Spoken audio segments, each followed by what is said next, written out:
They called her Nurse Evelyn Brooks. Everyone loved her.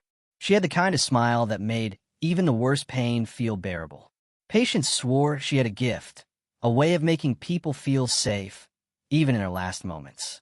But behind that warm smile was a promise. A promise she had whispered to herself 25 years ago, when she stood by her mother's hospital bed and watched her slip away. And now, in the same hospital where she once cried as a child, Evelyn was ready to repay the favor. One patient at a time. Evelyn Brooks grew up in the outskirts of Detroit, in a neighborhood where sirens were the lullaby and hope was a luxury. Her father left when she was 6. Her mother, Janice, worked double shifts at a local diner, raising Evelyn alone. Life was hard, but Evelyn was a joyful soul, always humming tunes, always looking for ways to make people laugh. Her mother used to say, "The world can be cruel, but you can be its sunshine." That sunshine dimmed forever one summer night. Evelyn was just 10 when Janice collapsed at work, clutching her chest. She was rushed to St. Mary's Medical Center, the largest hospital in the city. Evelyn remembered the smell, sharp disinfectant mixed with something metallic. She also remembered the waiting hours of it. Her mother lay in the ER for what felt like forever, while nurses whispered about short staffing and doctors argued over charts. By morning, Janice was gone. The official cause was acute respiratory failure. But Evelyn overheard 2 orderlies talking. She could have made it if they'd acted faster.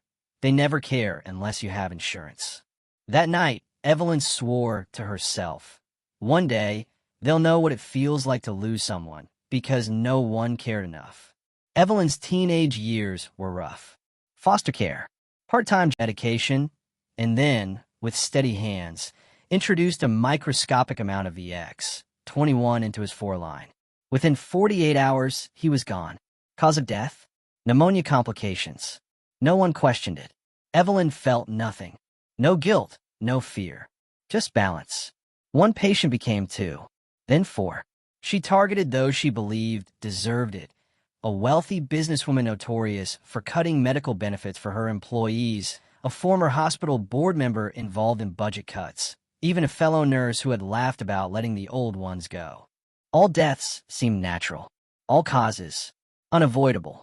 For years, Evelyn's record was spotless, until a young resident doctor, Dr. Marcus Hale, started noticing a pattern. Patients under Evelyn's care died at a rate 3 times higher than the hospital average.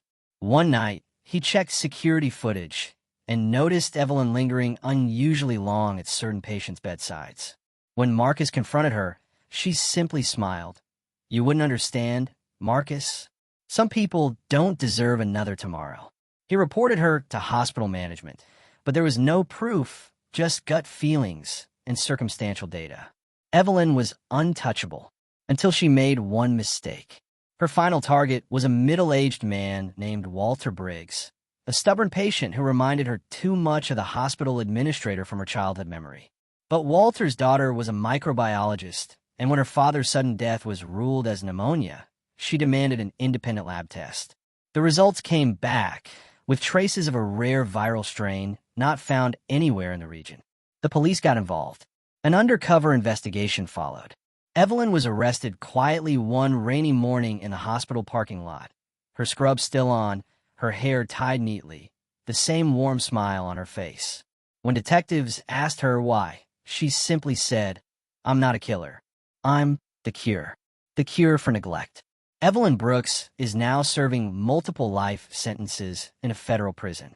She never admitted to how many patients she treated, but authorities believe the number could be over 50. That her case remains one of the most chilling examples of how grief can ferment into something far darker.